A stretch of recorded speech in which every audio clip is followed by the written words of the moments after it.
Hi guys, இன்றைக்கி நான் எங்கள் சீட்டு மேலே ஏறி குரங்கு சாதனையெல்லாம் செஞ்சு என்ன பூ பறிச்சுட்டு வந்தேன்னு பார்த்தீங்கன்னா சங்குப்பூ. சங்குப்பூ கடவுள் சிவனுக்கு உகந்த பூ, அவருக்கு ரொம்ப பிடிச்சமான பூன்னு சொல்லுவாங்க. இந்த செடி எங்கள் வீட்டில் ரொம்ப நாளாகவே இருந்தது. பட் அதோட ஃப்ளார்ஸ் எல்லாமே வேஸ்ட்டாக போயிட்டு இருந்தது. ஸோ அதை வச்சு இன்றைக்கி நம்ம டீ போட்டு குடிக்கலாம் அப்படின்றதுக்காக நான் ஃப்ளார்ஸ் பறிச்சுட்டு வந்தேன் காய்ஸ். சங்குப்பூவை ஹாட் வாட்டரில் போட்டு ஹீட் பண்ணும்போது அதோட ஸ்டெயின் எல்லாமே இப்படி வாட்டரில் லீக் ஆகிடும்.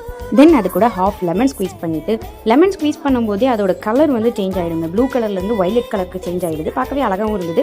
அது கூட ஸ்வீட்னஸ்க்காக ஹனி ஆட் பண்ணிவிட்டு நல்லா மிக்ஸ் பண்ணி கொஞ்சம் நேரம் ஆற விட்டேன். இதில் நிறைய ஹெல்த் பெனிஃபிட்ஸ் இருக்குன்னு அம்மா சொன்னதுனால தான் நான் இந்த சங்கத்தியே இன்றைக்கி ட்ரை பண்ணேன். இதோட டேஸ்ட் வைஸ் பார்க்கும்போது ரொம்ப பெரிய டிஃப்ரெண்ட்னு சொல்ல முடியாது. பட் நார்மலாக ஒரு லெமன் டீ குடிச்ச மாதிரி இருந்தது கைஸ். பட் எனக்கு இதில் ரொம்ப பிடிச்சதே அந்த லாவெண்டர் கலர். அந்த கலர் பார்த்தாலே நம்மளுக்கு குடிக்கணும்னு ஆசை வந்துடும். அந்த மாதிரி இருந்தது. அப்புறம் அம்மாவும் நானும் சேர்ந்து நான் செஞ்ச இந்த அமிர்தமான டீயை குடித்தோம். அம்மாவுக்கு என்னோட டீ ரொம்ப பிடிச்சிருந்தது. அகைன் இதே மாதிரி மறுபடியும் செஞ்சுதான்னு கூட கேட்டாங்க. அடுத்ததான் நான் ஏதாவது டிஃப்ரெண்ட்டாக செஞ்சு வீடியோ போடுறேன். பாய்.